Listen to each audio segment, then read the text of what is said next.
Pelo sinal da Santa Cruz, livra-nos Deus nosso Senhor dos nossos inimigos. Em nome do Pai, e do Filho, e do Espírito Santo.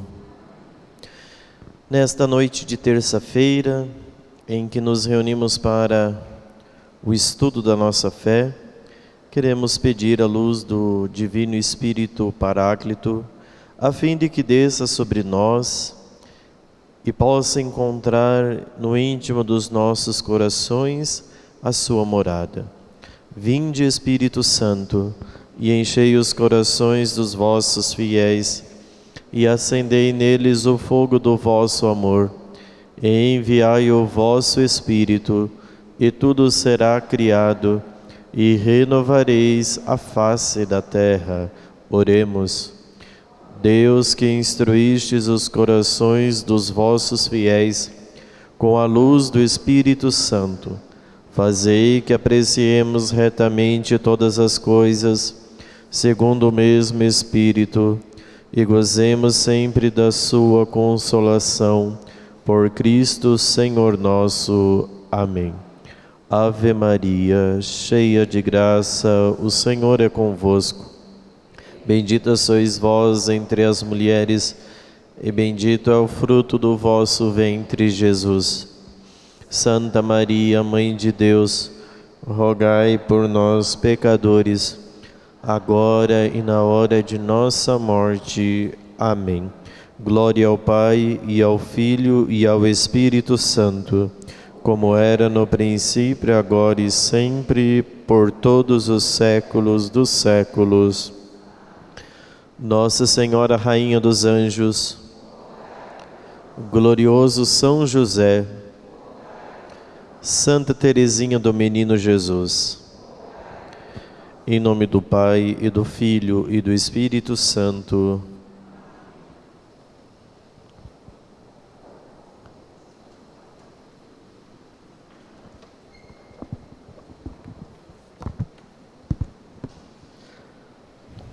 Então nos reunimos uma vez mais para o nosso estudo nesta noite, em que nos propomos a estudar nesta catequese a respeito do Espírito Santo. Eu coloquei lá no grupo que nós íamos falar sobre pneumatologia. A pneumatologia é um tratado dentro da teologia que trata sobre o Espírito Santo, né? Então, é disso que nós vamos falar, do Espírito Santo, que é compreendido dentro das Sagradas Escrituras de muitos modos. Ele que é o sopro, ele que é o ruá. Então, nós vamos falar nesta noite sobre o Espírito Santo. Até mesmo porque nós queremos nos preparar bem para a novena de Pentecostes, e para que essa novena possa ser eficaz, possa ser frutuosa na nossa vida, é importante nós compreendermos a ação do Espírito dentro de nós. Então, para que a nossa formação possa ter uma base sólida na tradição da Igreja, eu vou me utilizar, claro, da Sagrada Escritura, do Catecismo da Igreja Católica, e desta obra de Basílio de Cesareia. É uma obra de um padre da Igreja, de um padre dos primeiros séculos da história da Igreja, em que Basílio de Cesareia vai tratar sobre o Espírito Santo. E também eu vou utilizar esta obra do padre Antônio Royo Marim, que é um sacerdote dominicano, falecido, que escreveu esta obra chamada O Grande Desconhecido, o Espírito Santo e os seus dons. Nesta obra, o padre Antônio Royo Marim vai discorrer sobre o Espírito Santo. O título do livro é sugestivo, porque ele chama o Espírito Santo de O Grande Desconhecido. Então essas são as obras que nós vamos usar. Por que eu estou citando Basílio de Cesareia? Talvez vocês nunca tenham ouvido falar este nome. A gente ouve falar na liturgia não Basílio de Cesareia, mas Basílio Magno. Quando que é celebrado São Basílio Magno? na liturgia, vocês sabem? É em janeiro, no dia 2 de janeiro, é o dia de São Basílio Magno, que é doutor da igreja. Só para a gente entender, no ano de 325 da história cristã, a igreja teve o seu primeiro concílio ecumênico, que foi chamado Concílio de Nicéia. O Concílio de Nicéia é o primeiro concílio da história. Depois a igreja teve até 1965 mais 20 concílios. Então nós tivemos ao longo de toda a história da igreja 21 concílios. O que é um concílio? O concílio é uma reunião de todos os bispos do mundo ao redor do Papa.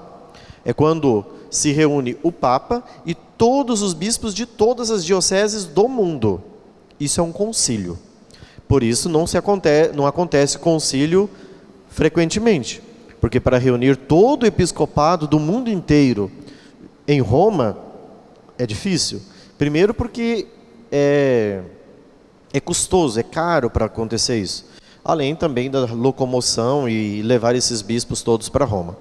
Então nós tivemos o primeiro concílio da história, foi o concílio de Nicéia. Do que tratou o concílio de Nicéia?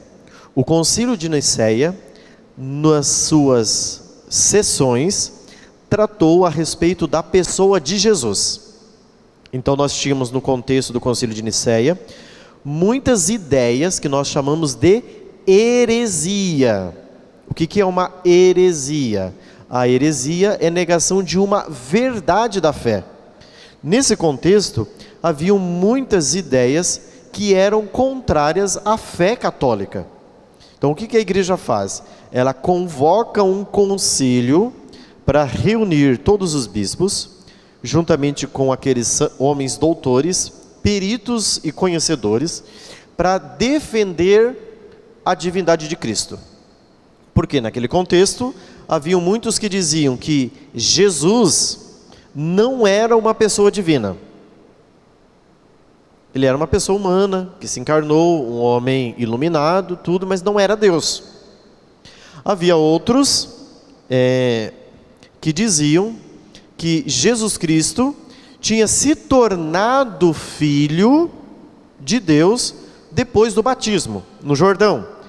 Até essa heresia nós chamamos de adocionismo. Ou seja, no momento em que João Batista batiza Jesus, Deus Pai teria tomado o filho para si e dito: você é meu filho muito amado. Então essa é uma heresia, isso é um erro, o adocionismo. Mas nós não vamos estudar cristologia hoje. Eu só estou mostrando por quê. Porque sem o concílio de Nicéia nós não vamos entender o próximo concílio. No concílio de Nicéia, então, toda a questão cristológica, quando eu estou falando questão cristológica, é tudo aquilo que se refere à pessoa de Jesus. Jesus isso daqui é fé católica, então guarde isso na sua cabeça, nós vamos voltar na cristologia mais adiante. Jesus é uma pessoa divina que possui duas naturezas. Mas Jesus é uma pessoa, essa é a fé católica. Que possui duas naturezas. Ele possui a natureza divina e a natureza humana. Então toda a questão cristológica vai estar em torno disso. Mas aí, Jesus tem uma vontade divina e uma vontade humana? Como que essas duas vontades convivem? Ao mesmo tempo que a vontade divina é uma coisa, a vontade humana nós sabemos que vai por outros caminhos. Como que essas duas vontades convivem em si? Então, tudo isso foi tratado nesse primeiro concílio. Quem é o santo defensor deste concílio? Um grande santo doutor, que nós celebramos há alguns dias. Santo Atanásio. Atanásio é doutor da igreja também. E Santo Atanásio, ele foi o defensor da divindade de Cristo.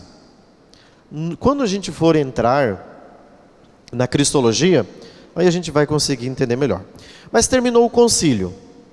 Aí, passados alguns anos, de 325 até 381, começou a surgir algumas divergências, e o assunto da divergência era o Espírito Santo. Se nós reconhecemos Jesus como Deus, o Filho eterno do Pai, que assumiu a natureza humana, e o Espírito Santo, o que o Espírito Santo é nisso? Alguns diziam que o Espírito Santo não é Deus, mas o Espírito Santo seria uma espécie de espírito, mas que não é uma pessoa divina. O Espírito Santo, portanto, seria inferior ao Pai e o Filho. Aí a igreja começa a estudar profundamente essa dimensão do Espírito Santo. Quem é o Espírito Santo? Então nós vamos ter o segundo concílio ecumênico, que é o concílio de Constantinopla, que aconteceu na cidade de Constantinopla. Este concílio nós tivemos como principal expoente São Basílio Magno, porque foi ele que defendeu a doutrina acerca do Espírito Santo. Hoje nós temos o símbolo de fé que nós professamos, chamado de niceno-constantinopolitano, que é aquele símbolo maior de fé. Creio em um só Deus, Pai Todo-Poderoso, Criador do céu e da terra, de todas as coisas visíveis e invisíveis, e assim vai. Este credo, esta profissão de fé, este símbolo de fé, nasceu desses dois concílios. É a defesa da fé católica do concílio de Nicéia, 325, e do concílio de Constantinopla, 381, unidos ali à verdade da fé. E o que nós sabemos a respeito do Espírito Santo? Vamos lá. O Espírito Santo, ele está abaixo do Pai e do Filho? Sim ou não? Como que é o Espírito Santo, então?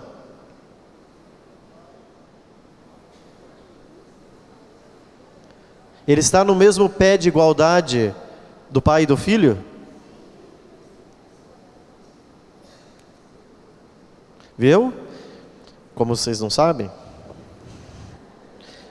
Vocês não sabem a doutrina fundamental acerca do Espírito Santo, ou seja, de Deus. Vamos começar aqui então com essa citação do Royo Marin no livro. Olha como o Royo Marin, esse livro aqui, se você quer conhecer o Espírito Santo, eu indico ele, muito bom, está publicado pela editora Eclésia. Quando São Paulo chegou pela primeira vez na cidade de Atenas, entre os inúmeros ídolos de pedra que preenchiam as ruas e as praças e que renderam ao satírico Petrônio sua famosa frase de ser mais fácil nesta cidade encontrar-se com um Deus do que um homem, chamou-lhe fortemente a atenção um altar com a seguinte inscrição: ao Deus desconhecido. Então, quando São Paulo chega em Atenas, tinha inúmeros altares. E tinha um altarzinho lá escrito assim: ao Deus desconhecido. E que lhe deu a oportunidade, nesta ocasião, do seu discurso magnífico no Areópago. Então, não sei se vocês já foram aos Atos dos Apóstolos, mas tem um discurso belíssimo de São Paulo, quando ele faz lá no Areópago, em Atenas, para defender a fé nas pessoas divinas. Mais tarde, novamente ao chegar o grande apóstolo à cidade de Éfeso, buscou alguns discípulos que haviam aceitado a fé cristã e perguntou, olha a pergunta de São Paulo: vós recebestes o Espírito Santo quando abraçastes a fé? Eles responderam: nem sequer ouvimos dizer que existe Espírito Santo. Mesmo que pareça incrível, depois de 21 séculos de cristianismo, se São Paulo voltasse a formular a mesma pergunta a uma grande multidão de cristãos, São Paulo obteria uma resposta parecida, aquela tão desconcertante, uma resposta muito parecida com a dos primeiros discípulos de Éfeso. Em todo caso, mesmo seu nome soando materialmente familiar, é muito pouco aqueles que sabem dele, a imensa maioria dos cristãos atuais. Nós não conhecemos muito sobre o Espírito Santo. Essa é a verdade. E aí o Royo Marin diz: mas por que a gente não conhece muito sobre o Espírito Santo? Primeiro, qual é a primeira dificuldade do conhecimento do Espírito Santo? A falta de manifestação. As manifestações do Espírito, elas são silenciosas.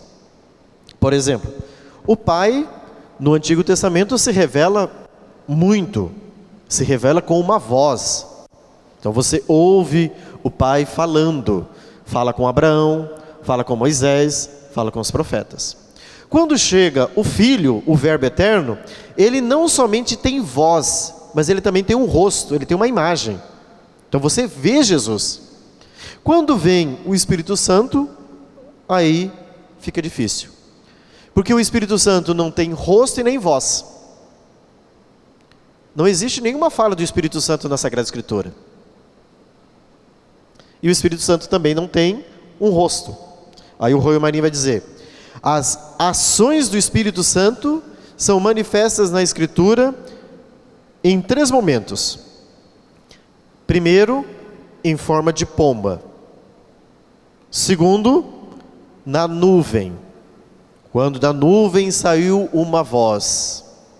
Terceiro, em línguas de fogo. São 3 manifestações completamente diversas, em que o Espírito Santo não assume uma forma de se manifestar. O Espírito Santo tem uma variedade. Segunda dificuldade, porque nós acabamos não conhecendo sobre o Espírito Santo: falta de doutrina. A doutrina não é ensinada, e também tem pouco assunto sobre esse assunto, né? O que a gente sabe quando a gente vai para a catequese sobre o Espírito Santo? A gente chega lá na catequese, num dado momento, nos falam que a gente tem que receber o sacramento da confirmação.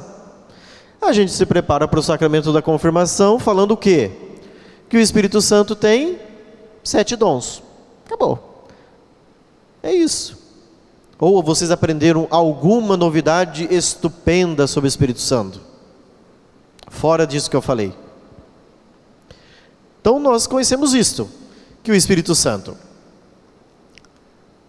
ele tem seus 7 dons, tem seus 12 frutos, eles atuam na alma e pronto. Mas qual que é a natureza íntima do Espírito Santo? Terceiro ponto, porque a gente conhece pouco o Espírito Santo. Número 1, por falta de manifestação. Segundo, por falta ou escassez de doutrina. Terceiro, por falta de devoções. Nós não temos uma devoção pelo Espírito Santo, uma devoção profunda pelo Espírito Santo. Nós temos, às vezes, uma devoção muito grande pelo nosso anjo da guarda, que é valioso. Nós temos uma devoção pela nossa patrona, Santa Teresinha. Outros têm devoção por São José, têm devoção por São Geraldo, outros têm devoção por Santa Teresa d'Ávila, São João da Cruz, São Francisco de Assis, São Miguel Arcanjo. Nós temos devoções, mas é a devoção do Espírito Santo? Nada se fala. Não é verdade? Então o terceiro problema são as faltas de devoções. Como disse o padre Antônio Royo Marinho, se multiplicam as devoções de todos os tipos, mas a do Espírito Santo continua esquecida. O Royo Marinho diz aqui: essa é a devoção que teríamos que fomentar intensamente, sem diminuir as outras. Ele não está dizendo que as outras não são valiosas, que ter devoção por Santa Teresinha, que ter devoção por seu anjo da guarda, ou por qualquer santo. É importante ter. Só que essa, nós deveríamos dar um apreço a mais, uma devoção a mais, porque nós não estamos falando de uma criatura, nós estamos falando de uma pessoa divina, tal e qual Jesus, tal e qual o Pai. Em nada o Espírito Santo é menor que a primeira pessoa e a segunda pessoa da Santíssima Trindade. Elas estão no mesmo pé de igualdade, com missões diferentes. Às vezes a gente mas o Espírito Santo é um pouquinho mais lá embaixo que o Pai. Não, é tal e qual. No credo a gente reza todo domingo isso. Eu até procuro sempre rezar o credo niceno-constantinopolitano, porque ali a clareza da fé é maior. Não que o símbolo dos apóstolos não seja, só que ele está mais resumido. Quando você pega o símbolo niceno, ele acaba esmiuçando mais o detalhe do Espírito Santo. Veja, quando diz lá, creio no Espírito Santo, Senhor que dá a vida, e procede do Pai e do Filho. E com o Pai e o Filho é adorado e glorificado. Ele está no mesmo pé de igualdade. A doutrina que estava em voga no tempo de São Basílio Magno dizia que o Espírito Santo procedia do Pai pelo Filho. E tem uma diferença grande: do Pai e do Filho, do Pai pelo Filho. De tal modo que Jesus seria uma espécie de cano, onde passaria o Pai até chegar no Espírito.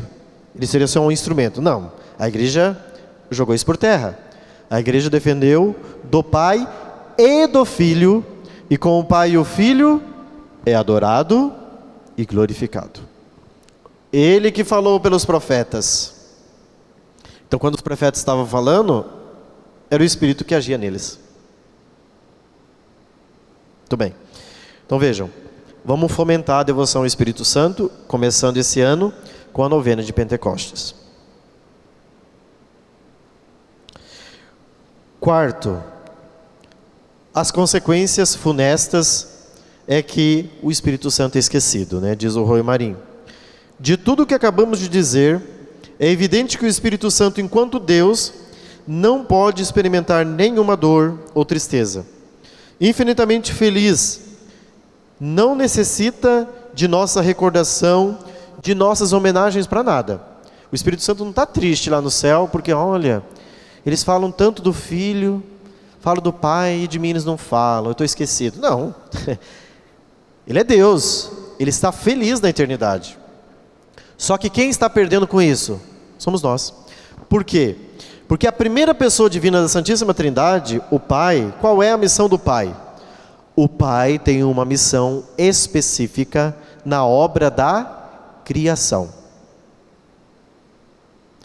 O Filho tem uma missão específica na obra da redenção. O Espírito Santo tem uma obra específica na santificação. Qual que é o problema, de certo modo? É que o Pai tem uma obra, ele diz, faça-se a luz e a luz se faz. Então você vê as coisas. Então tudo que tem existência foi feito pela primeira pessoa divina, o Pai. A segunda pessoa divina, nós vemos escancarado a sua obra. Porque a sua obra se manifesta na cruz, na redenção, na ressurreição, na paixão, em tudo aquilo que Jesus sofreu. Mas a obra do Espírito Santo está onde? Onde nós vemos a obra do Espírito Santo? A obra do Espírito Santo se realiza dentro de você. É por isso que é tão difícil de ver.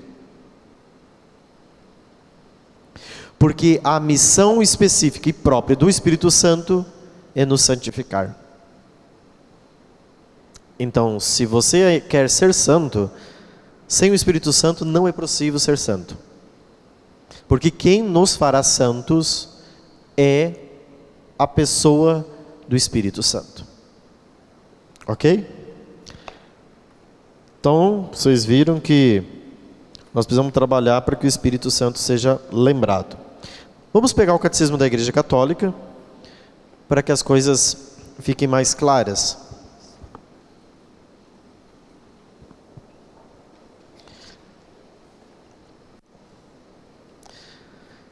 Vamos conhecer um pouco do Espírito Santo. Peguem o marginal 683.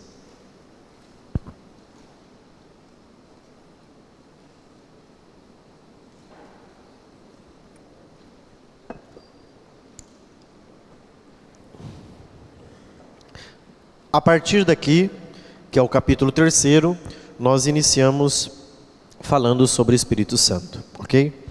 E olha o que esse número, vamos acompanhar esse número aqui, ó, para falar do Espírito Santo.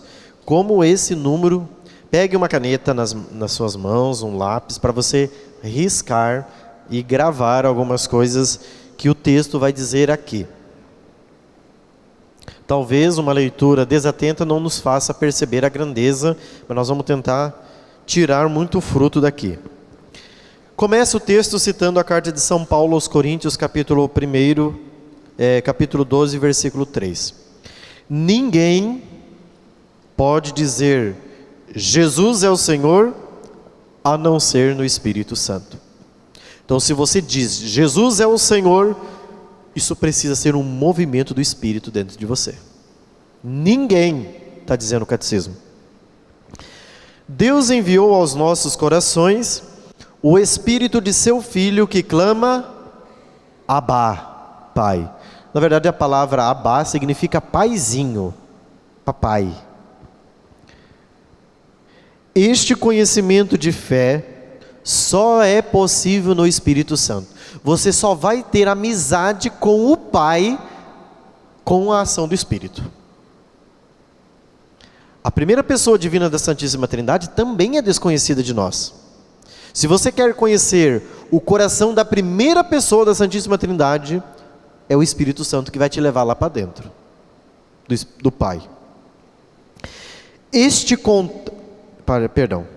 Para estar em contato com Cristo, é preciso primeiro ter sido tocado pelo Espírito Santo.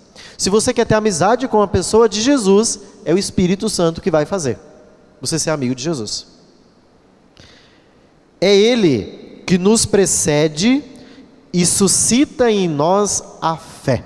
Se você tem fé, é porque o Espírito Santo suscitou em você. Porque se o Espírito Santo não suscita... Padre, eu quero me confessar, quero mudar de vida. Quem fez esse movimento dentro de você? O Espírito Santo. Nossa, padre, mas eu não tenho nenhuma colaboração na ordem da coisa? Não, você não tem nenhuma colaboração. Se você teve um movimento dentro de você, eu quero ser santo, esse movimento não é teu. Esse movimento é do Espírito Santo. Na verdade, o movimento que você tem é outro. Você quer o abismo, você quer as coisas do contrário. Eu ia usar uma palavra, mas não vou usar porque está sendo gravado, né? Então, melhor eu guardar aqui no meu coração. Mas é isso, nós somos o contrário. Então, entenda, não existe nada de bom dentro de você. Quem está atuando aí é um movimento da graça. Mas padre, nem um pouquinho, eu estou querendo ser santo, eu estou ajudando. Não, você colabora um pouquinho, mas é bem pouco. A sua colaboração está na liberdade só, de você dizer eu quero, pronto. O resto, quem faz atuar a graça é Deus. É por isso que todo mundo desiste muitas vezes de ser santo, porque começa um caminho de santidade, pega fogo no começo, depois chega no meio do caminho, vê que não dá conta, o que faz? Desiste. É por isso que a santidade é frustração para muitos. Por quê? Porque confiam demasiadamente em si mesmos, na sua própria força. Isso tem nome, isso é heresia, é pelagianismo. Pelágio dizia que ele podia ser santo por si mesmo. Eu não preciso da graça, basta que eu queira ser santo, e pronto. São José Maria Escrivá dizia, né? Senhor, faz-me santo, nem que seja a base da paulada. E a paulada é dele, viu? É ele quem vai nos dar a paulada. Então, se o Senhor quer me fazer santo, vai ter que ser na paulada, porque não tem outro jeito. Muito bem. Então ficou claro, quem suscita em nós alguma coisa é... Se você está querendo participar da novena de Pentecostes, não é você que está querendo, é o Espírito Santo que está suscitando e falando, vem. Mas padre, eu que estou fazendo todo o sacrifício de acordar de manhã e tal, né? No fundo você queria cama, não é? Dormia até mais tarde, meu travesseiro, gostoso, né? Por nosso batismo, primeiro sacramento da fé, a vida, olha, o catecismo faz até questão de colocar vida com V maiúsculo, porque não é vida biológica, é uma vida eterna, que tem sua fonte no Pai e nos é oferecida no Filho, nos é comunicada intimamente e pessoalmente pelo Espírito Santo na igreja. Então, para a gente entender, essas três pessoas divinas, Pai, Filho e Espírito Santo, estão tão unidos intimamente, numa amizade perfeita de amor, que nós não conseguimos nos dar conta, através do esforço racional de compreender, porque a nossa razão é pequena, mas eu vou tentar usar de uma analogia para vocês compreenderem a íntima união destas pessoas. Quem é a pessoa do Pai? O Pai é aquele que fala. O Filho, Jesus, é a palavra, porque assim ele se revelou. Deus disse: faça-se a luz, e a luz se fez. E o Espírito Santo seria o quê? Aquilo que ele mesmo se revela. O Espírito Santo é o sopro. O Pai fala, o Filho é a palavra e o Espírito Santo é o sopro. Tente falar sem assoprar, para ver se você consegue falar.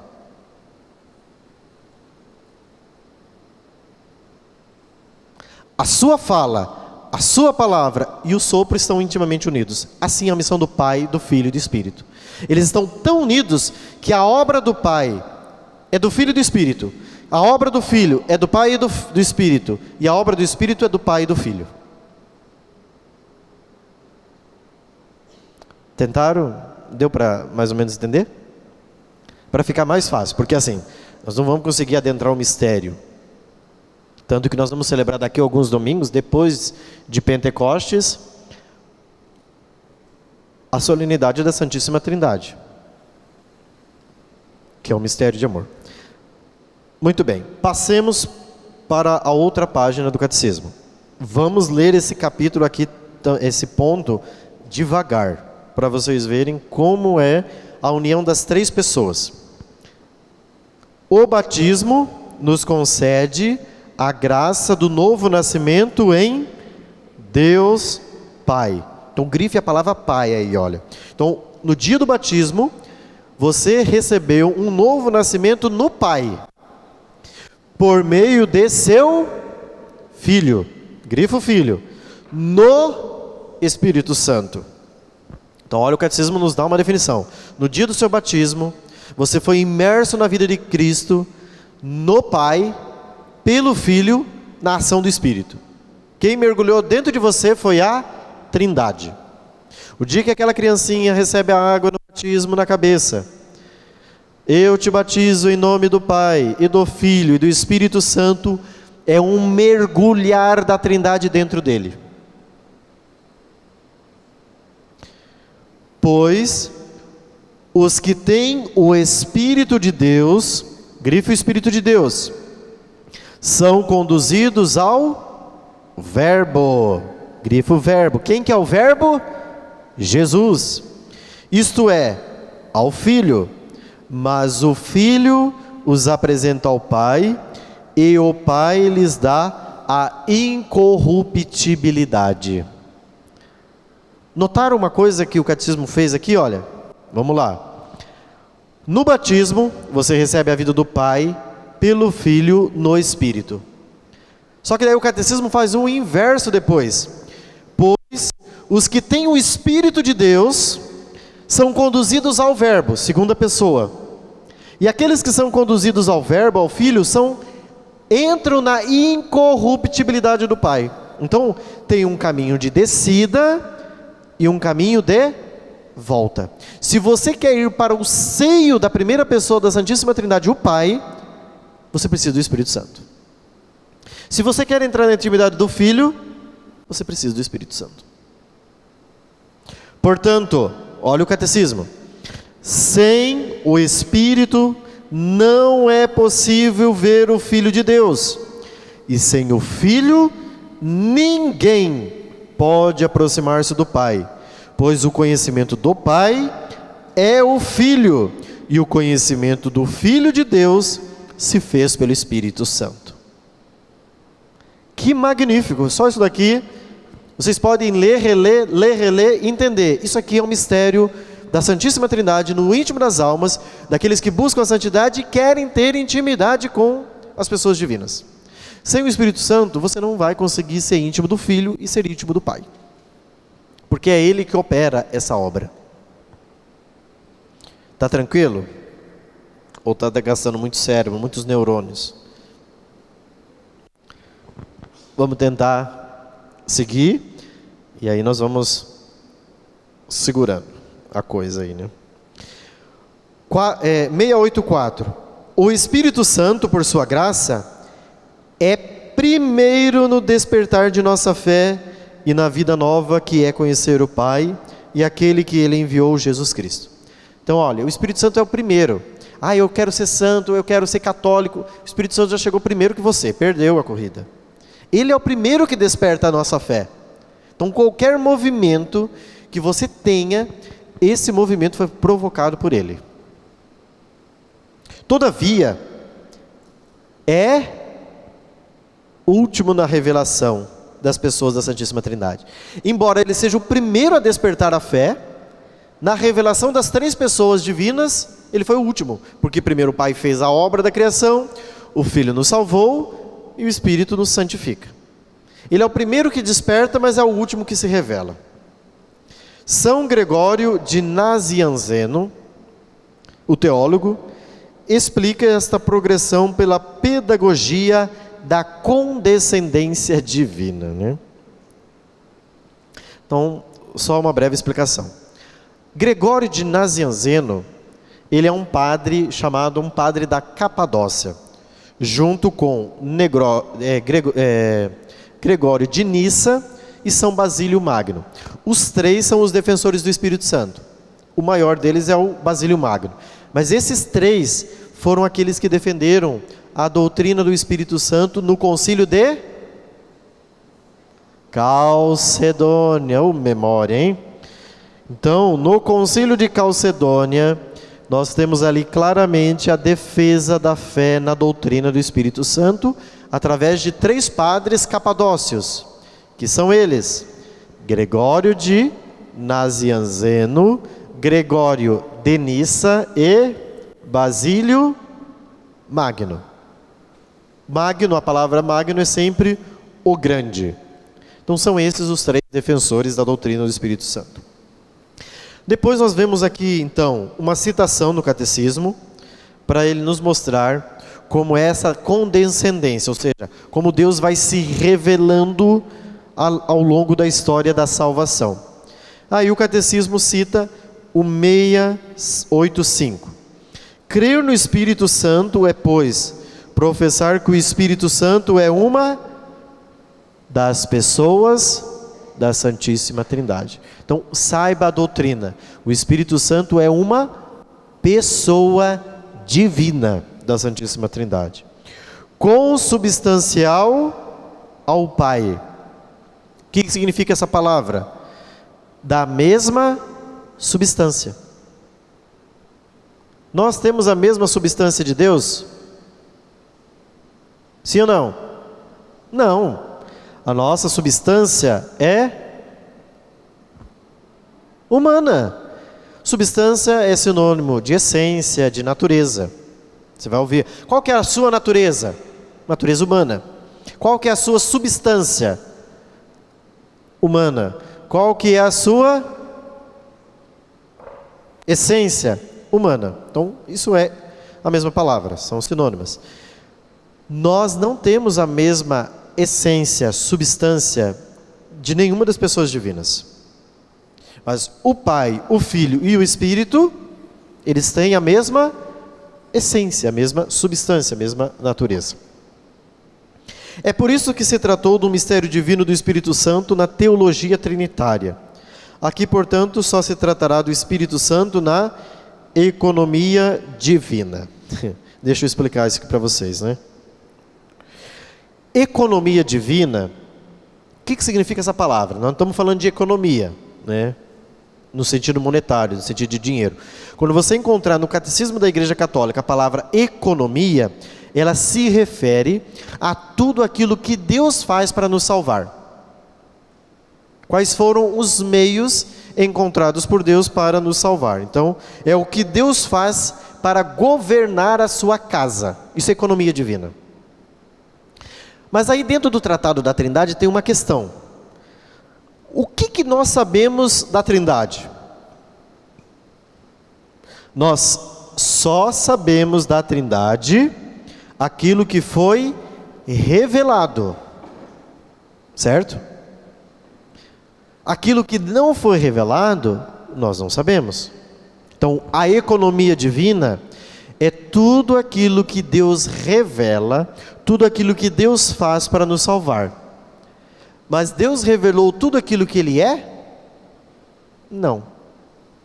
Então, olha, dentro da teologia a gente diz assim, que a teologia imanente, ou seja, aquilo que Deus é lá nele mesmo, nós sabemos pouca coisa.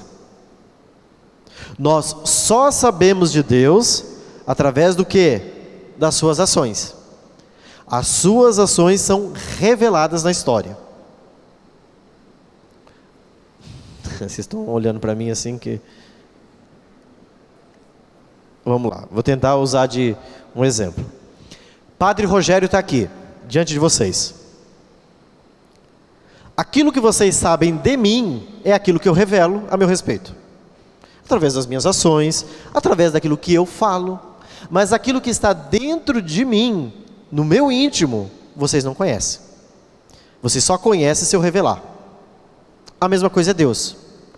Deus nele mesmo, ou seja, lá na Trindade, as três pessoas divinas, nós não sabemos o que Deus é lá na Trindade, nele mesmo, na sua imanência.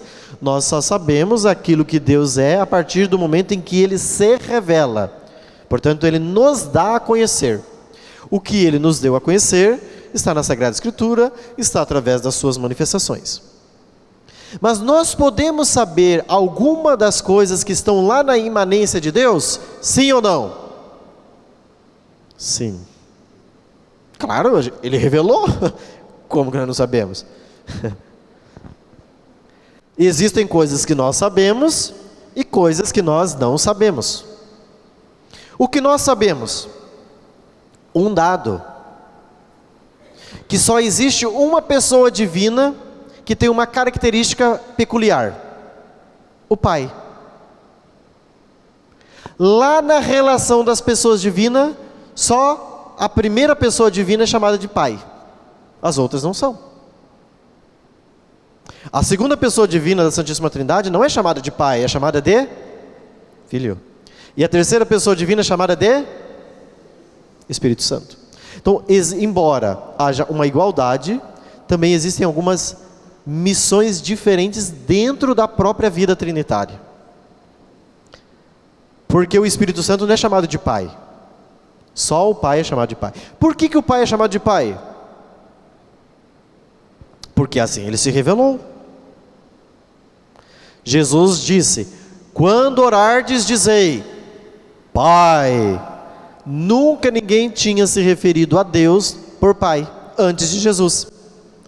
No Antigo Testamento nós encontramos diversas manifestações e de tratamentos a Deus. Adonai, Shema Israel, ouve Israel, escuta Israel, o Senhor nosso Deus é o único Senhor. Você chamava Ele de Dominus, de Senhor, mas você não chamava Ele de Pai. Não tinha intimidade com Deus. O Filho vem e fala que Ele é Filho e que tem um Pai. E que depois Ele vai, como nós estamos ouvindo nas leituras dessa semana, e Ele vai mandar um outro, que é um defensor, que é o Espírito da Verdade, que é o advogado, que Ele nos fará conhecer toda a verdade. Então, dentro da Trindade, na imanência, nós temos algo específico das pessoas. Mas estas pessoas divinas se revelam na história e nos dão a conhecer através do quê? Da economia, ou seja, tudo aquilo que Deus faz para nos salvar. Compreendido? Nós sabemos tudo de Deus? Nada. Nós só sabemos aquilo que Ele nos contou. E ele contou bem pouco. Por quê? Porque Deus só nos contou aquilo que é fundamental para a nossa salvação eterna. Porque senão nós não seríamos capazes de compreender. O próprio evangelista João, quando termina o seu evangelho, ele diz: se fôssemos escrever tudo a respeito de Jesus, não haveria páginas, livros e bibliotecas que seriam capazes de conter tudo aquilo que Jesus é. Tranquilos? Muito bem, então vamos mais um pouquinho. O Espírito Santo está em ação com o Pai e o Filho, do início à consumação do projeto de nossa salvação. Mas é nos últimos tempos, inaugurados pela encarnação redentora do Filho, que é revelado e dado, reconhecido e acolhido como pessoa. Então este projeto divino, realizado em Cristo, primogênito e cabeça da nova criação, poderá tomar corpo na humanidade pelo Espírito difundido, a Igreja, a comunhão dos santos, a remissão dos pecados, a ressurreição da carne e a vida eterna. Os últimos artigos do credo estão todos ligados ao Espírito Santo. Por isso que a confissão, o sacramento que absolve dos nossos pecados, está intimamente ligado à ação do Espírito Santo. Na própria noite pascal, quando Jesus instituiu o sacramento da confissão, ele disse: recebei o Espírito Santo. A quem perdoardes os pecados, ser-lhes-ão perdoados. Estava falando para os apóstolos. Aqueles a quem não perdoardes, eles serão retidos. Então, a obra do perdão dos pecados através do sacramento da reconciliação é obra do Espírito Santo. Qual é o sacramento que nos faz santos? Tem dois, diretamente: confissão, comunhão. São João Bosco dizia: se quer ser santo, comunhão e confissão, confissão e comunhão, comunhão e confissão, confissão e comunhão, comunhão e confissão, você vai ser santo, não tem como. Por quê? Porque através destes dois sacramentos existe um desenvolvimento dentro de nós, ok? Então vamos lá, eu vou explicar para vocês uma coisa interessante, mas isso eu vou tratar mais especificamente quando eu for falar sobre o sacramento da penitência. Quando eu concluir os 10 mandamentos, nós vamos fazer uma catequese sobre confissão. Nessa catequese nós vamos ver uma coisa: se o exame de consciência nosso já está começando a acontecer através dos 10 mandamentos, que a gente já começa a ver que a gente é bem ruinzinho, quando a gente for olhar para a confissão, a gente vai ver assim que a nossa confissão está bem fraquinha. E sabe qual que é a diferença para um progresso na edificação da santidade? É fazer uma boa confissão. E qual é o segredo para fazer uma boa confissão? Nós veremos adiante, nos próximos capítulos.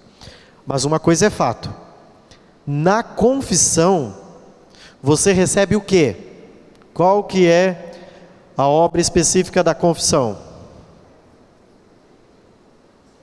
O que a confissão faz em nós? Todo mundo acha que a finalidade da confissão é apagar pecados. Sim ou não? É essa? A finalidade de confessar é perdoar pecados? Não. A finalidade da confissão é infundir a graça, porque infunde a graça, apaga o pecado.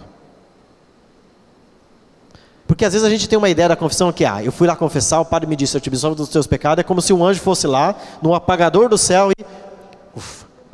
pagou todos os meus pecados. Estou livre. Não, não é isso confissão. Não tem um anjo lá no céu apagando teus pecados. A confissão, a finalidade dela é infundir a graça do Espírito Santo. Quando ela é infusa dentro de nós, os pecados dispersam. Não há mais pecado. Porque o Espírito Santo vem para queimar o pecado. Desde que haja um verdadeiro arrependimento e contrição dos teus pecados. Mas a finalidade da confissão não é só apagar pecados. Ela apaga os pecados. Mas não é essa.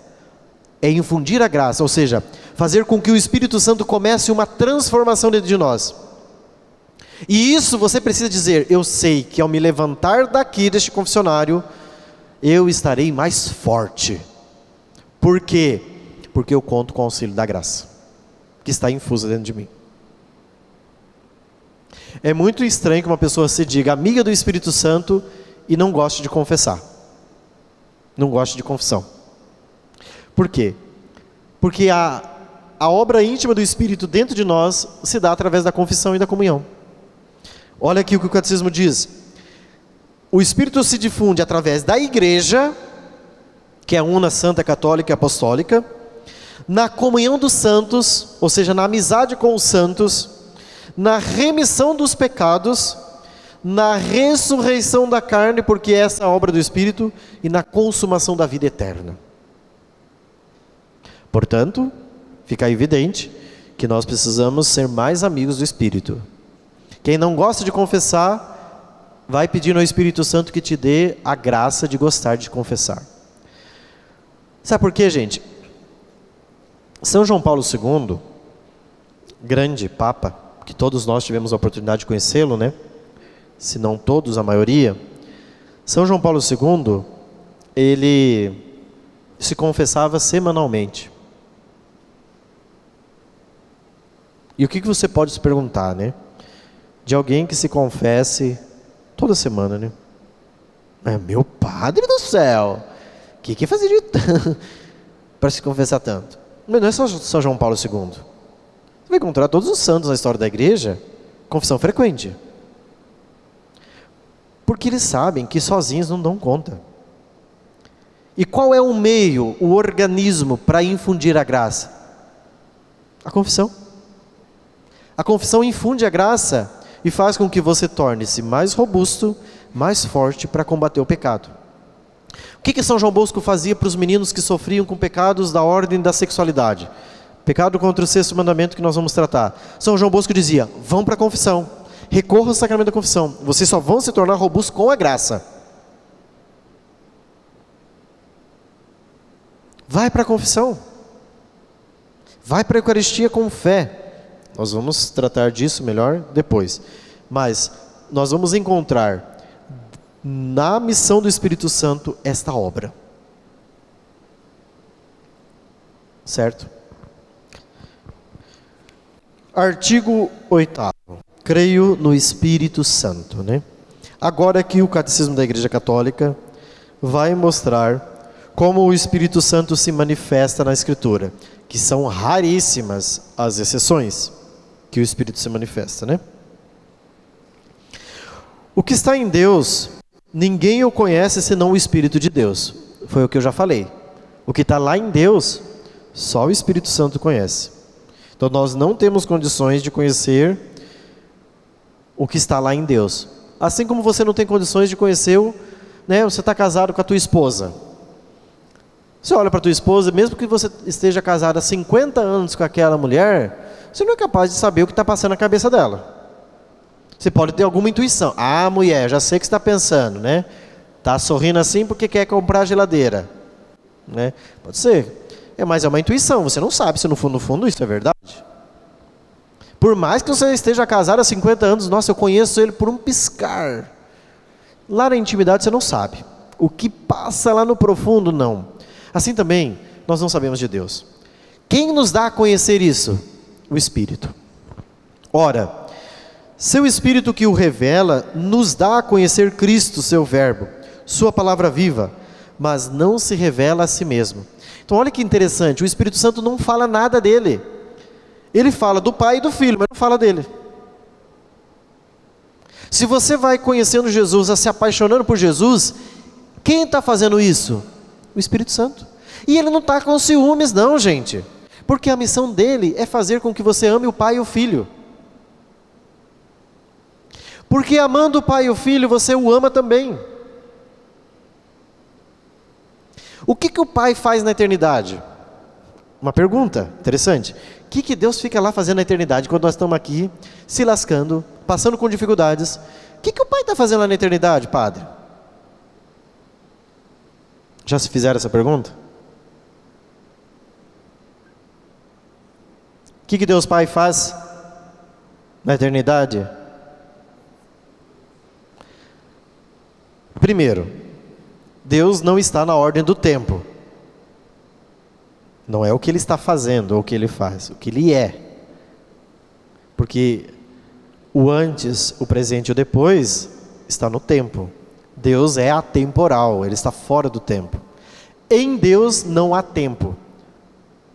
Se vocês quiserem entender um pouco sobre o tempo, leia o livro das Confissões de Santo Agostinho, no capítulo 11. Lá ele vai explicar o que é o tempo. Você lê o capítulo 11, termina, você fala assim, agora que eu não sei o que é o tempo mesmo. Porque Santo Agostinho faz uma reflexão teológica tão profunda que você vai precisar, aí você fala assim, meu Deus, eu pensava que eu sabia o que era o tempo, agora lascou. Na eternidade, Deus não faz nada.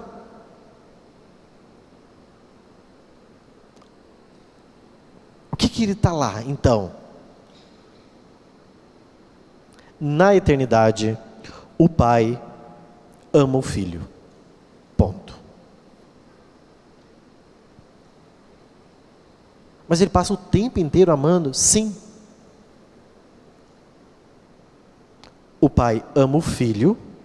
Tem até um padre da igreja que está dentro desses dos Capadócios que dizem que o amor do Pai pelo Filho, Jesus, ele é tão grande que esse amor é uma pessoa, o Espírito Santo. A profundidade do amor do Pai pelo Filho é tão grande que esse amor é uma pessoa divina, o Espírito Santo. Então, qual que é a nossa missão nesse mundo? Você viu que o Catecismo disse ali? Que o Espírito Santo deve nos levar para o Filho, para que a gente entre na incorruptibilidade do Pai. Mas como que a gente vai entrar na incorruptibilidade do Pai? Ou seja, no conhecimento do Pai? À medida que a gente ama Jesus. Porque a única coisa que o Pai quer é que você ame o Filho. Porque Ele é o amado. Então a única coisa que importa na vida, gente, é amar Jesus. Porque o amor a Jesus nos levará na intimidade do Pai. E quem faz isso? O Espírito Santo. É por isso que Santa Teresinha dizia, e se você ler a história de uma alma, que é o relato de Santa Teresinha, você vai encontrar mais de 200 vezes a palavra Jesus. Ela só fala Jesus. Não é à toa que Santa Teresinha é a doutora da ciência do amor. Ela conhece o amor. Por quê? Porque ela falou do amor, que é Jesus. Quanto mais íntimos nós formos deste amor, que é Jesus, o Filho eterno, mais nós vamos estar no coração do Pai. Porque o Pai só faz isso. Será que a gente pode usar a palavra faz? Ama o Filho Jesus. Mas, Padre Rogério, de onde você está tirando essa coisa? João capítulo 3, versículo 16. Deus amou tanto o mundo que deu o seu Filho, para que todo aquele que nele crer possua a vida eterna. De fato, Deus amou tanto o mundo, que deu o Filho unigênito, aquele que é a expressão do amor para nós. Ou seja, Deus Pai deu tudo. Aquele mesmo sacrifício de Isaac, que acontece lá em Gênesis capítulo 22, quando Abraão sobe para oferecer o filho, ele é uma analogia daquilo que o Pai faz na eternidade para nós. Como não amar um Deus assim, que não se cansa de nos amar, que não se cansa de se doar? Até aqui, está tudo tranquilo? É possível de compreender que dentro desta íntima união dessas pessoas só existe amor. A expressão estupenda do amor está lá, manifesta nessas três pessoas divinas. Mas quem nos faz e nos dá acesso a tudo isso é o Espírito Santo. São Paulo eu começava lá o número 683 dizendo: ninguém pode dizer que Jesus é o Senhor se não for no Espírito Santo? Você não pode fazer nada sem o Espírito Santo. Nada. Muito bem. 688. A igreja, comunhão viva na fé dos apóstolos, que ele transmite, é o lugar de nosso conhecimento do Espírito Santo. Então, se você quer conhecer o Espírito Santo, seja católico. É na igreja que a gente conhece o Espírito Santo. É na igreja que a gente vai ficar íntimo do Espírito Santo. De que modo? Aí o catecismo elenca 8 formas de conhecer o Espírito Santo. Número 1, nas escrituras que ele inspirou. Número 2, na tradição da qual os padres da igreja são as testemunhas sempre atuais. Número 3, no magistério da igreja. Número 4, na liturgia sacramental, por meio de palavras e símbolos. Número 5, na oração, na qual ele intercede por nós. 6, nos carismas e ministérios pelos quais a igreja é edificada. Número 7, nos sinais de vida apostólica e missionária. Número 8, no testemunho dos santos, no qual ele manifesta a santidade contínua e a obra da salvação. Aqui está o lugar onde o Espírito Santo vai ser conhecido por todos nós. Então o Espírito Santo não cessa de trabalhar na igreja, né? Ele está trabalhando aqui agora.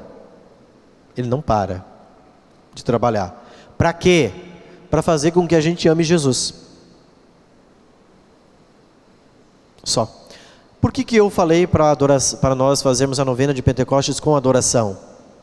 Porque a gente vai amar Jesus. Se você amar Jesus, essa novena de Pentecostes vai ser de pegar fogo interior.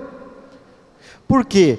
Porque o Espírito Santo vai te mover para cá, você vai amar Jesus na Eucaristia, e amando Jesus na Eucaristia, você vai entrar na incorruptibilidade do Pai. Porque o Pai só sabe amar esse Filho Jesus. Por que Deus Pai nos ama? Por causa do Filho, gente.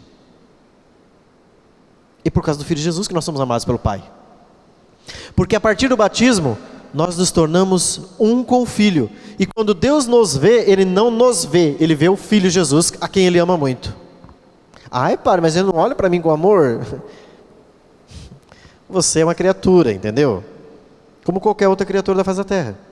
Mas porque você participa da vida do Filho dele, através do batismo, na redenção do Filho Jesus, é que o Pai te ama. Aí você pode dizer que aquela passagem da transfiguração da montanha se aplica a você. Quando da nuvem saiu uma voz que dizia: este é o meu Filho muito amado. Essa passagem é para mim. Eu sou o Filho amado. Mas eu sou Filho amado em quem? No Filho Jesus. Porque é nele, Jesus, que eu participo da vida do Pai e do Espírito. Compreenderam? Vocês estão vendo que vocês não são nada, né? Nós, né? Não somos nada. Cada dia você tem que sair daqui pior. No sentido de que é para quebrar todo o topetezinho, né? Tudo aquilo que você achava que você é o mais amado, eu sou especialíssimo. Mas eu sou especial. Não. Você é especial por causa do Filho Jesus. Porque o Filho Jesus te deu a graça. Porque se não fosse o Filho Jesus, nós estaríamos perdidos, gente. Então olha, nós precisamos ter para com Deus uma gratidão profunda. Por quê? Porque ao amar esse Filho bendito, essa manifestação estupenda de amor, ela transborda e espirra em nós. E nós fomos alcançados por esse amor. Mas isso aqui, gente, não é mérito, é graça. Tudo é graça. Tudo bem? Então vocês estão vendo que nós precisamos pedir o Espírito Santo. Então você peça: vem Espírito Santo e bota juízo na minha cabeça, né? E faz eu ter mais fé, faz eu amar mais a igreja, faz eu amar mais a Eucaristia, porque eu não sei amar Jesus eucarístico.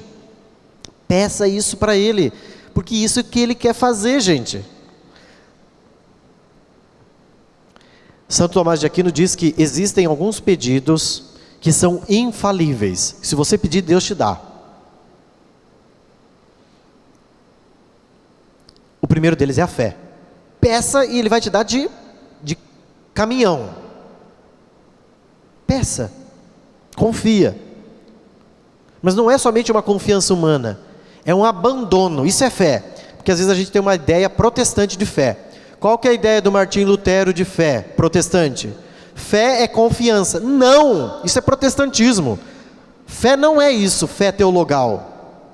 Fé teologal, ou seja, fé de crer, aquilo que Deus revelou através das Escrituras e da tradição, é se abandonar na providência e crer que Deus sabe o que é melhor.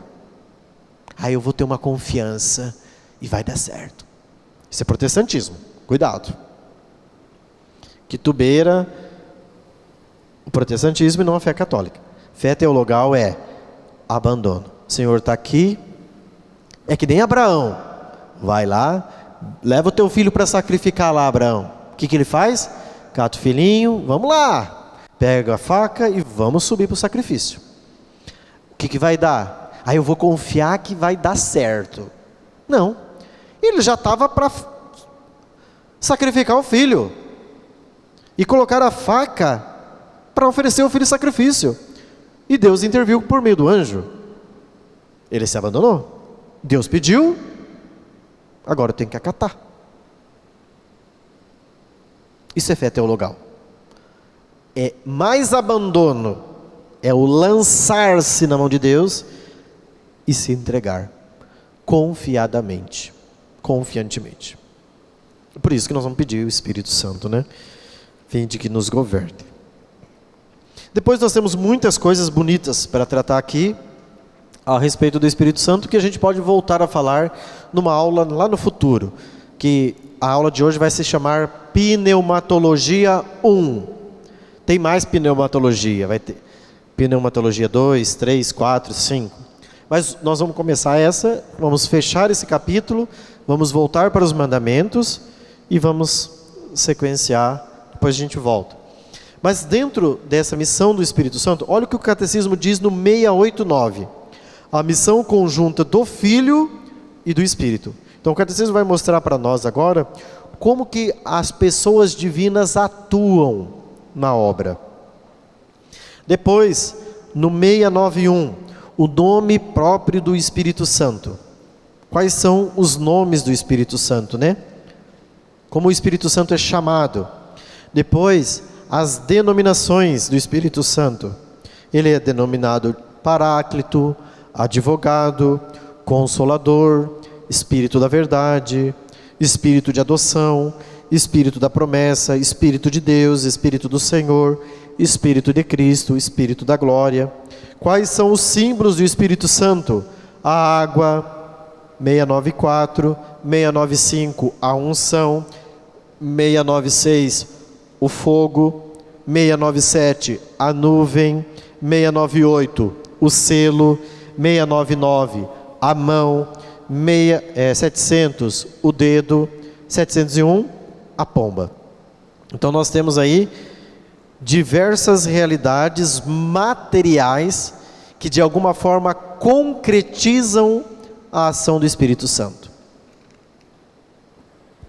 Certo? Um dos dados interessantes em relação ao 699, a mão, é o seguinte: na ordenação sacerdotal ou diaconal, qualquer que sejam as ordenações, o que faz o sacramento são duas coisas. A gente vai entrar numa disciplina lá na frente ainda, sacramentos. Todo sacramento ele se constitui de duas coisas: matéria e forma. Todo sacramento precisa disso. Porque se ele não tiver essas duas coisas, ele não é válido. Então, matéria e forma. Qual que é a matéria do batismo? Água. Se você chegar numa igreja, não tem água, não tem como batizar. Qual é a fórmula? A fórmula são as palavras. Cicrano, eu te batizo em nome do Pai, e do Filho, e do Espírito Santo. Amém. É isso que faz uma pessoa ser batizada. Pode não ter óleo, não ter roupa, não ter o óleo do crisma, o óleo dos catecúmenos, mas tem que ter isso daqui. Para a penitência, você precisa de duas coisas: matéria e forma. Qual que é a forma? Eu te absolvo dos teus pecados. Só isso. Eu te absolvo. Não precisa nem falar dos pecados. O padre fala: eu te absolvo dos teus pecados em nome do Pai, do Filho e do Espírito Santo. Mas a fórmula, o que o padre precisa dizer para você ser absolvido? Eu te absolvo. Pronto. Padre, mas o padre faz uma fórmula meio esquisita. E eu te absolvo dos teus pecados, de todos os pecados que você cometeu na vida passada e os que você vai cometer no futuro. Em nome do Pai, do Filho e do Espírito Santo. Foi válido? Foi. Ele precisa dizer: eu te absolvo. Se na fórmula que ele pronunciou está isso daqui, está válido.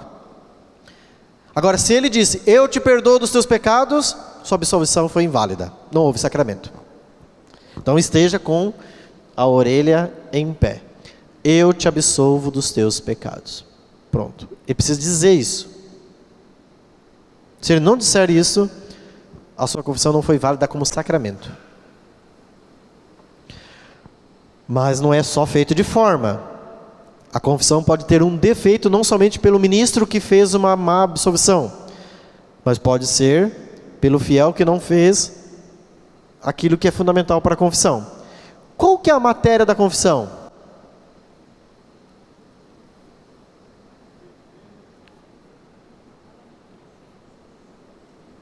Qual é a matéria da confissão? Ué, gente, vocês não confessam, não? A contrição. Não é os pecados não, viu? Porque senão daí você tem que pecar para ter matéria. Não tem fundamento isso daí, né? É o arrependimento, que é um ato interno. Então, se você não está arrependido dos seus pecados, a absolvição é inválida. Ah, padre, a gente peca, então deixa eu lembrar aqui. Ah, eu pequei contra isso. E eu te absolvo dos teus pecados, em nome do Pai, do Filho e do Espírito Santo. Essa confissão foi válida ou não? Vai depender do nível de arrependimento. Se ele não tiver ao menos uma contrição imperfeita, essa absolvição foi inválida. Não por defeito de forma, mas por falta de matéria. É grave, mas infelizmente muitas confissões acabam sendo muitas vezes inválidas por falta de arrependimento. Você não está arrependido do que você fez. Tanto que termina a confissão, você volta e faz de novo. Às vezes os mesmos pecados. Mas padre, como que eu vou ter uma contrição se eu sei que depois da confissão eu vou pecar? Naturalmente, quando você levanta do confessionário, você sabe que você vai pecar. Não deveria. Mas racionalmente, você olha assim, olha, tudo indica que eu vou voltar. É aquele ditado de São Pedro, né? Está lá na primeira carta de São Pedro. A porca torna a lama. Você vai lá, tira a porquinha, dá banho nela, solta ela, onde que ela vai voltar? Na lama. Ou, como São Pedro diz, o cachorro volta ao vômito. O cachorro vomita e depois ele mesmo vai lá e engole o vômito, né? São duas expressões usadas por São Pedro. Nós somos assim na confissão. A gente peca, joga para fora, daqui a pouco, mas dá de ação, né, padre? Dá para aproveitar um pouco. E volta. Volta, e vai. Por que as confissões, às vezes, não produzem o efeito esperado? Não é porque a confissão não está realizando. É porque tem um defeito no penitente. Quando a gente terminar os 10 mandamentos, nós vamos falar sobre isso. Vai ser uma aula específica sobre confissão. Para a gente entender o que é contrição, o que é contrição imperfeita, o que é necessário para que a nossa confissão possa começar a produzir fruto. Eu não estou dizendo aqui que as confissões que vocês fizeram foram todas inválidas, não estou dizendo. Isso daí é a consciência de vocês que sabe. O fato é que se você não está arrependido, vamos ver, deixa eu pensar aqui agora. Eu fiz aquilo lá, mas assim, é uma confissão relapsa, a pessoa não está refletindo que aquilo que ela fez foi merda. E que ela tem que estar arrependida, ela tem que ter vergonha daquilo que ela fez. E não simplesmente contar assim, então eu fiz isso aqui. Lembrei. Então, confissão não é ficar lembrando. Confissão é arrependimento. Não é só você, eu lembro, os pecados que eu lembrei, os que eu não lembrei. Não, mas por que você não lembrou? Pode ser que porventura a gente acabe esquecendo. Mas é porque a maioria dos pecados não são lembrados porque a gente não faz exame de consciência. E a exame de consciência é condição sine qua non para a confissão ser boa. Exame de consciência é o que faz a confissão ser boa. Agora a gente não faz exame de consciência, chega lá, agora que a gente está aqui conversando, aí comadre, o que você vai contar nos seus pecados, né? Deixa eu dar uma olhadinha. Daí você cata a lista, vai dar uma olhada agora. É como você ir para fazer a prova da OAB e na última hora você pegar lá e deixa eu olhar agora os livros. Meu filho, põe esse livro dentro da gaveta e esquece. Você vai decorar agora o direito penal? Esquece. Tem 5 minutos para começar a prova. Agora você vai começar a ver exame de consciência de maneira relapsa, sem se preparar. O que vai acontecer com a confissão? Vai ser uma confissão que não vai te dar aquilo que é fundamental. Por quê? Porque se o arrependimento for grandão, a graça é grande. Por quê? Porque você, nossa, meu Deus, que vergonha. Estou profundamente arrependido. Então a graça tem espaço. Estou mais ou menos. A gente é frágil, né? A gente é humano. Quem que não peca? Né? Então é como a gente cai. Veja, é um arrependimento frio. Então o tamanho da graça também vai ser fria. Não porque Deus está mandando uma graça fria, mas olha, não tem espaço para a graça atuar aí dentro de você, criatura. Então a igreja é muito clara, precisa ter disposição para os sacramentos. Aí nós vamos para Eucaristia, matéria, pão e vinho. Forma, isto é o meu corpo, isto é o meu sangue. Basta que o padre diga isso, tem missa. Se não disser isso, não tem missa. Então, nas palavras da consagração, você precisa que ele diga: isto é o meu corpo, isto é o meu sangue, este é o cálice. Pronto. Não é todas as palavras, é isto é o meu corpo. Tomai todos e comei.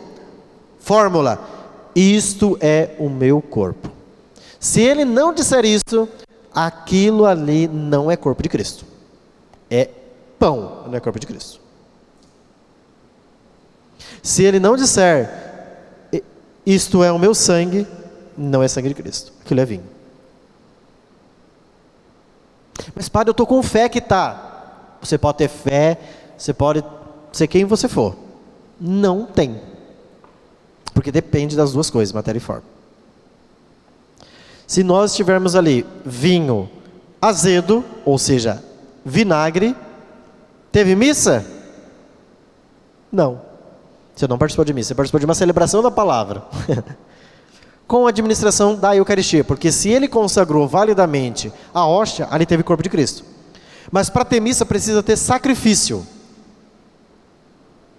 E sacrifício se entende separação de corpo e sangue. Viu como que é uma responsabilidade para nós padres. Nos sacramentos. E isso daqui é doutrina da igreja,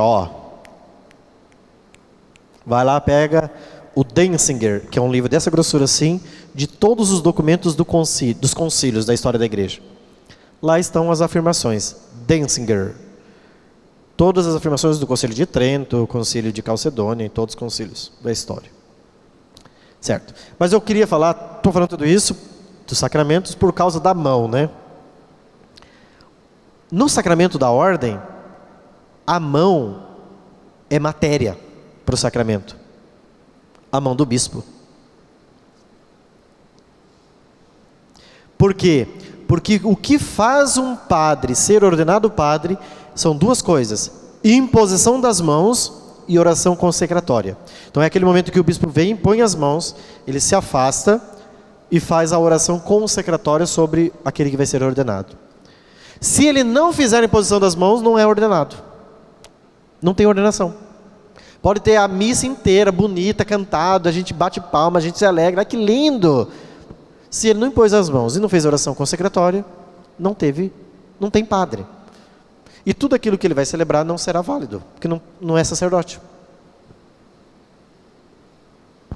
Então eu citei a mão por quê? Porque dentre as manifestações do Espírito está a imposição das mãos. Se vocês forem ao Atos dos Apóstolos, que é o livro do Espírito Santo, Os Atos dos Apóstolos mostram como no início da igreja, o gesto de impor as mãos é um gesto apostólico. Certo? Então, nós vemos aí toda a ação do Espírito. Eu faço um parênteses nos sacramentos. Quando a gente voltar aos sacramentos, que é a parte que eu mais gosto na teologia, é sacramento e liturgia. Eu gosto de outros assuntos também, claro. Mas a parte sacramental e litúrgica é a que eu sou mais apaixonado. Mas adiante nós vamos tratar então sobre os sacramentos. E vocês vão ver quanta coisa tem que a gente desconhece da vida sacramental, teologicamente, espiritualmente, e como a gente perde os benefícios da graça. Vocês sabiam, né, que nas manifestações de Martim Lutero, no século XVI, o maior combate de Lutero foi contra os sacramentos? Tanto que a igreja protestante não tem sacramentos. A única coisa que a igreja protestante aceita é o batismo. O resto, eles não aceitam nada. Protestante não aceita a confissão. Protestante não aceita a Eucaristia. Mas padre, eles não têm a Santa Ceia, que não tem nada a ver com a Eucaristia. Eles mesmos admitem isso. Aquilo é um evento onde você come lá um pedacinho de pão com um pouquinho de vinho. Eles mesmos dizem. Lá na igreja protestante não tem unção dos enfermos, não tem ordenação sacerdotal e não tem sacramento do matrimônio. Ah, mas o pastor foi lá dar uma bênção e tal. Não é sacramento. Eles mesmos admitem, eles reconhecem o casamento civil.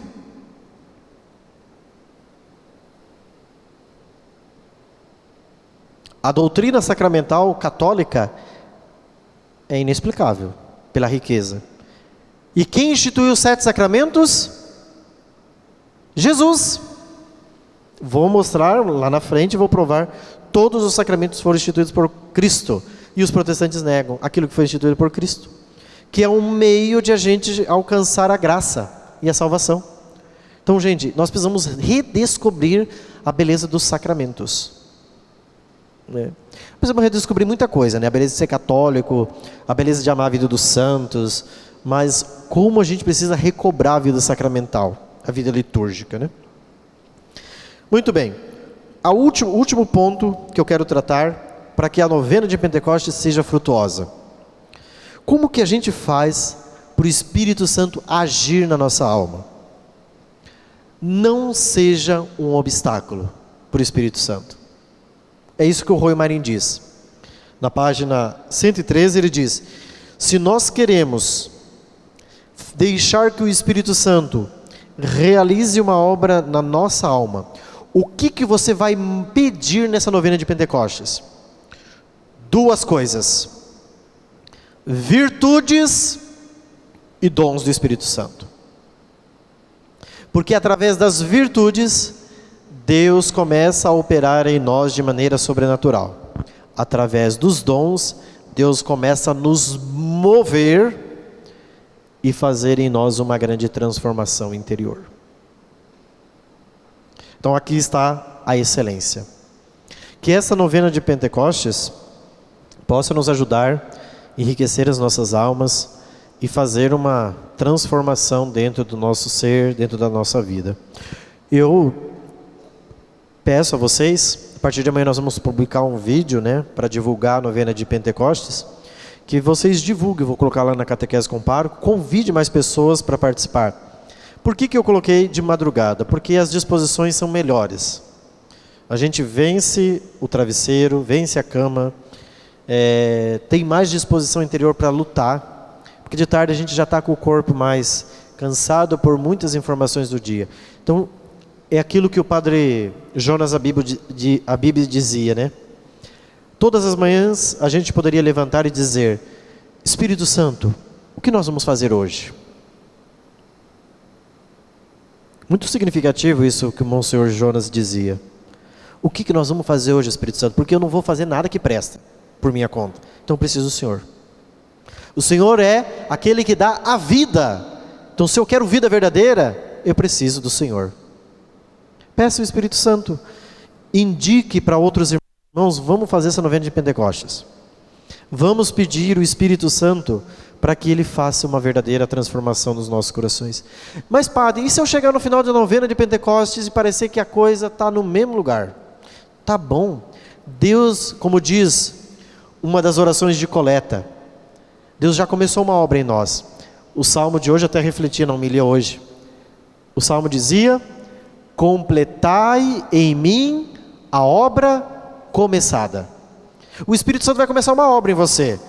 Uma obra fica pronta de um dia para o outro? Não. Então sossega o leão. Espera que o Espírito Santo vai fazer a obra. Porque essa novena de Pentecostes eu quero sair pegando fogo para o mundo. Daí chega na segunda-feira, não tem mais fogo. Acabou o fogo. Voltou aquela língua fofocar, já voltou os pecados de antigamente. Calma. Padre, eu comecei e não deu certo. Tudo bem, começa de novo. A vida cristã, diziam os padres da igreja, é isso: cai, levanta, cai, levanta, cai, levanta. Mas vai chegar um dia que Jesus vai nos levantar definitivamente e nós nunca mais vamos cair. Isso vai ser no céu. Enquanto a gente não chega até lá, a gente vai se estrupiando por aqui mesmo, se arrebentando e contando com o auxílio da graça, para que a gente seja transformado, né? E quem pode nos transformar é o Espírito Santo.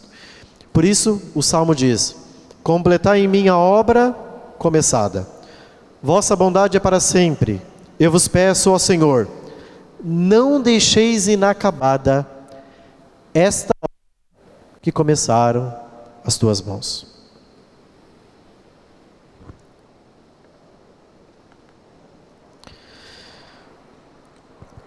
Senhor, nós os pedimos, enviai dos céus o Espírito Santo.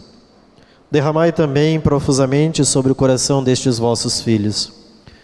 E fazei que, a partir desta noite, conhecendo um pouco mais de vós, entremos na intimidade do coração de vosso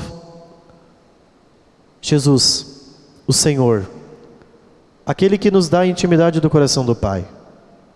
Fazei que, conhecendo a vós e amando-vos sobre todas as coisas, possamos amar aquele que é o centro da nossa vida, Jesus Cristo nosso Senhor, que vive e reina por todos os séculos dos séculos.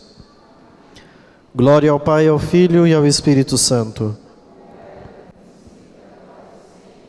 todos os séculos dos séculos. O Senhor esteja convosco. Sob a poderosa intercessão da augusta Rainha dos Céus, a toda a Santa Mãe de Deus, abençoe-vos Deus Todo-Poderoso, Pai e Filho e Espírito Santo. Tenhamos todos uma boa noite. Sexta-feira, 5 horas, começa a novena com a adoração, às 5h30 com a missa, 40 minutos de Santa Missa. Então vamos viver esse tempo de graça. Deus abençoe.